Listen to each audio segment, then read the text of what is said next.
And welcome to another Primal Movement video analysis.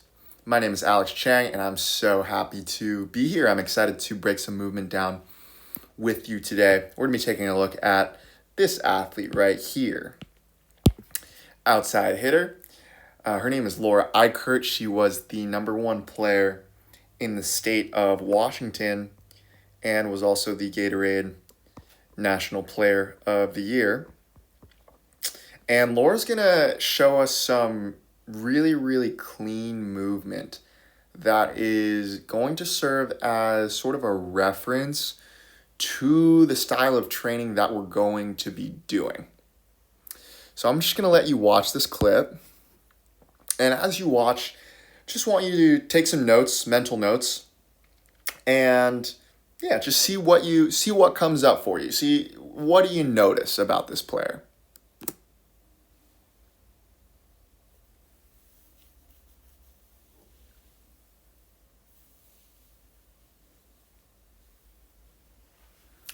And you can watch it in 0.5 speed.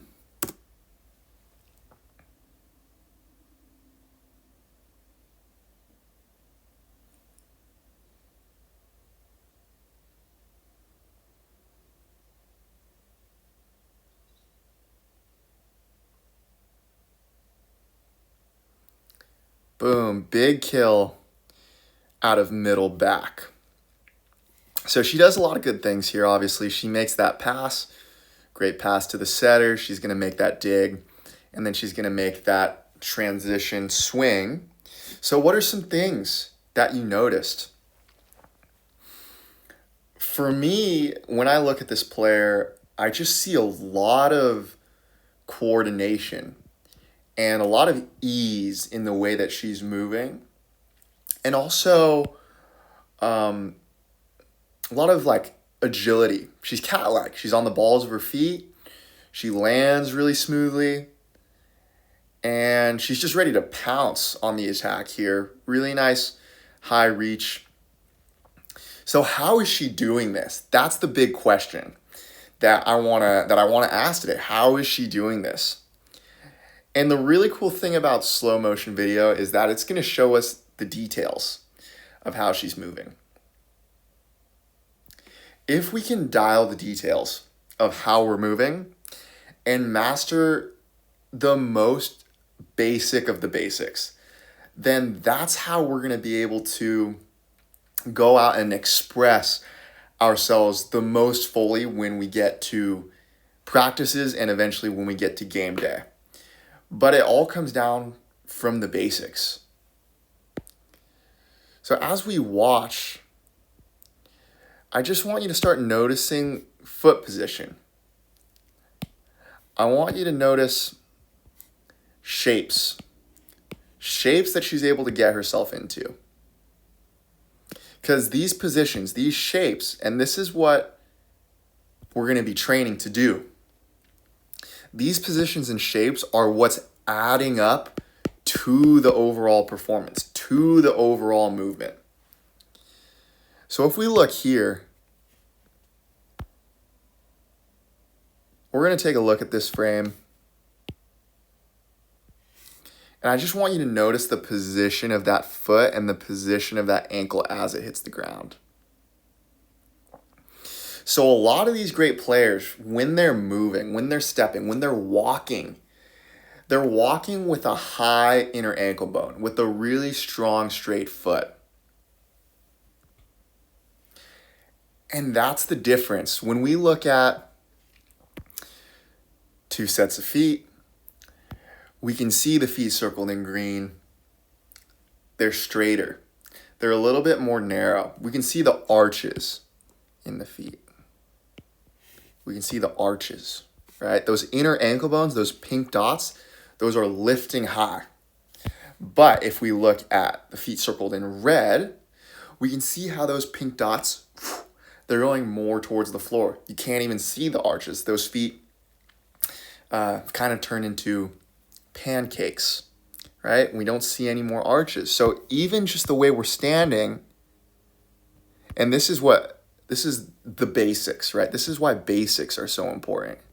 Because the way we're standing is it's going to help us set a shape like this, which then helps us set a shape like this. That bow shape is really, really powerful. And as we watch Laura, we're going to see a lot more of those bows.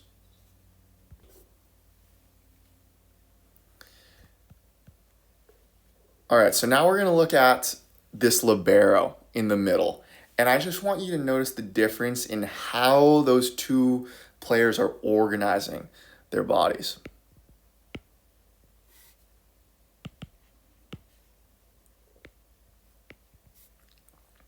So with Laura, we have really, really nice synchronization in the body. So her left kneecap, her right kneecap, and her torso all pointing to the left, super synchronized.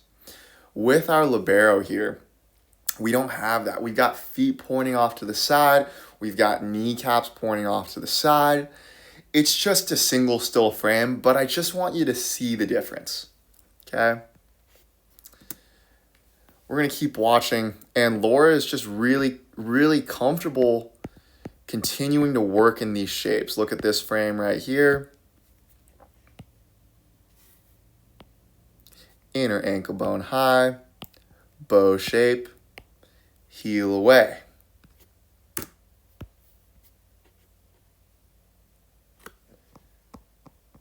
This sequence is really great to watch as well. So as Laura steps in to make this dig, I want you to watch this right foot.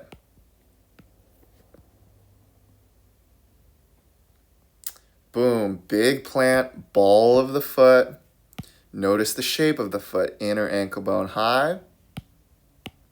And she's working with a bow shape in the left. All right, now I just want, again, just for contrast here.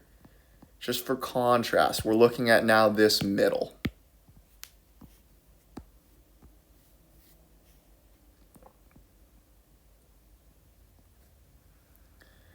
And look at the position that she's jumping from. Okay, so she's not working with bows anymore. And the feet are really blurry, but if you can see it, her feet are now collapsing more to the inside.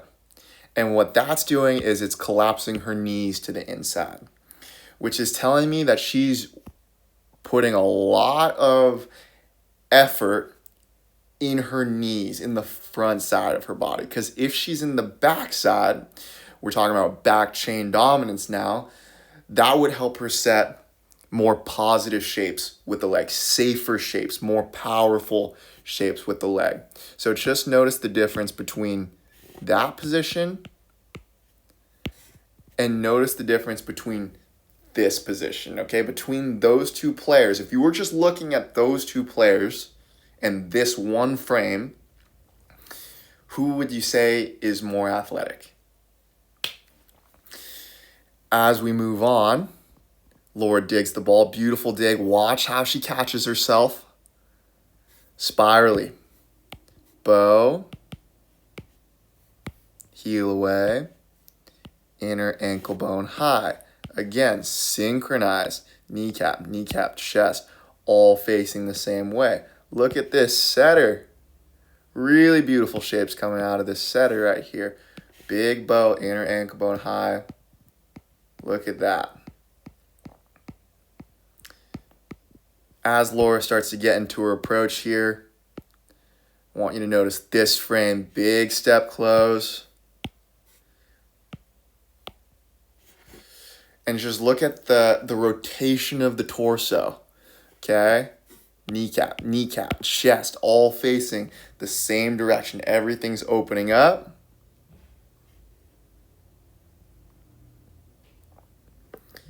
Big step close. She's going to rise. We've got two heels going away now. Look at the extension at the top. Look at the side bend. And then this landing is really important to notice as well. Because if we notice here, if you just look at that sock line, inner ankle bone high, nice bow here, and then we've got heel going away. Okay, so kneecap, chest, all working in the same direction. That's a body that's organizing itself really, really well. If we can train ourselves to subconsciously, as in we're not thinking about it, our body wants to naturally move and land and cut and jump, pass, set, swing, block in this pattern. That's going to lead to the best performance and the most durability. As she lands here, single leg landing isn't always the best, but just the way that she's able to catch herself, that's a safe landing right there. Safer. Look at this player. All right.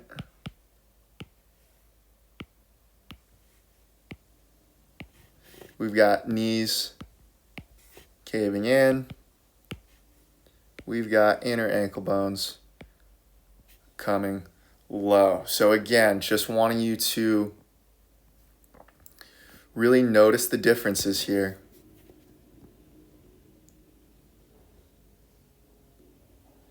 And those differences are really key. Even though it's subtle, even though it's really, really subtle, rep after rep. If you're a hitter, you're going to take 75 to 100 swings in a practice every single day.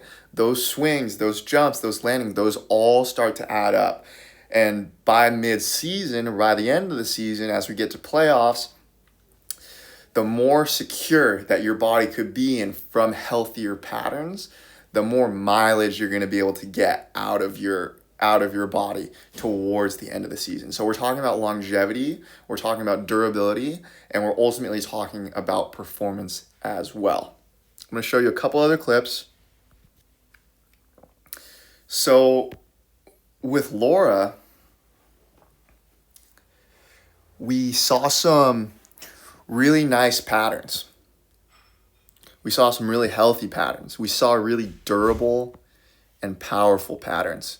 Nice bows, nice corners. Corners is kind of what we would call heel away. And so now we're going to watch the opposite here.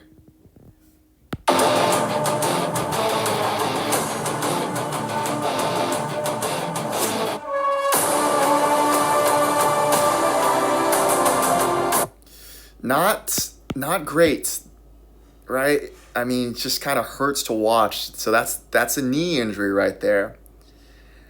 And what I'm going to say here is that this pattern, that's the pattern of how injuries happen. Ankle injury, knee injury. And as he hits the floor, what do you notice? Inner ankle bone high. You're going to see that inner ankle bone in that foot just like collapse to the floor. Just like how we saw in that side-by-side of those two sets of feet. We got that foot collapsing down and in. And what's that going to do to the knee? We're going to see that knee collapsing down and in. Okay, so look at the difference between these two. Both of them are landing on their left foot. But on one side, we have a nice bow. On one side, we have inner ankle bone high. And on the other side, we've got the opposite of that. Inner ankle bone low. And knee collapsing low as well. Okay, great. So we're talking about patterns, we're talking about movement, we're talking about durability, we're talking about performance, we're talking about all these great things. Okay, so over the next 6 or 7 weeks, we're going to be working on these patterns. We're going to be working on fine little details. The more that we can be focusing on these details, not just in the hour or the 2 hours a week that you're in the gym with us coaches, but also when you're at home, when you're walking around your kitchen, when you're taking your dog for a walk, when you're resting, okay? What patterns is your body most likely going towards? Okay, so I don't want you to feel like you got to micromanage, like, and be anxious about this, right? This is more it's just a awareness thing. We're just building awareness. That's all we're doing. And so when we get in the gym, we're building awareness. We're going to be talking about feet. We're going to be talking about shapes. We're going to be talking about how the body is organizing itself. And then your job is to, when you go home, just take that awareness and notice what your body wants to do. And over time, you're going to find that you're going to want to stand with straighter feet. You're going to want to get down to the floor in a certain way. You're going to want to get up from the floor in a certain way, because our bodies are naturally really, really, really intelligent. And unfortunately, we lose our healthy patterns from bad inputs, whether that's shoes that are too tight or sitting in chairs all day long. Okay, that's just the reality of it. I've been there too, going to school and sitting in chairs a lot, and going home, and I was addicted to video games. So I was just like in my computer chair, super hunched forward, no glutes, no hamstrings, right? Legs splayed out.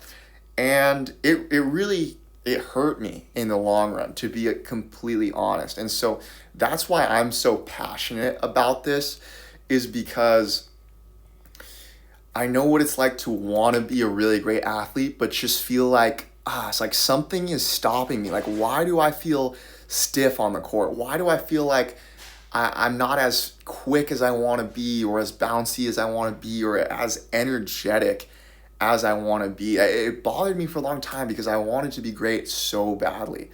And so now, since finding and studying different styles of working out and movement, this is what I believe to be the absolute foundation, where if you start putting time daily, 5 minutes, 10 minutes, 20 minutes at a time, resting on the floor, getting barefoot, working on groundwork, rockers, and squatting and hinging, just real basic stuff, then you're just putting money in the bank over a long period of time. Because we want to do really well this season, of course, but I would really encourage you to take a long-term perspective of your development as an athlete, and your development as an athlete, and your development as like a human person. Olympic athletes, how many years does it take them to reach the heights of what it takes to win a gold medal or like stand on the podium, right? It takes a long time. So the more that you can have a detail-oriented mindset and a long-term perspective, then that's what's going to get us the best results in the end, okay? Patience, disciplines. Patience, discipline, time, repetition. Okay, these things are, they're going to be really powerful, especially if you're competitive like me. You got to think about what other athletes are doing. If you're doing things that are different from what other athletes are doing, if you're putting in that time, then that's going to set you apart little by little. It's not going to set you apart on day one, but over that long period of time, after a week, 2 weeks, a month, 2 months, a year, 2 years, if you've been doing things that other people haven't, the results are going to speak for themselves. Okay? So that's my 2 cents. I hope you enjoyed this. I hope you, I hope you feel like this is something that you can do.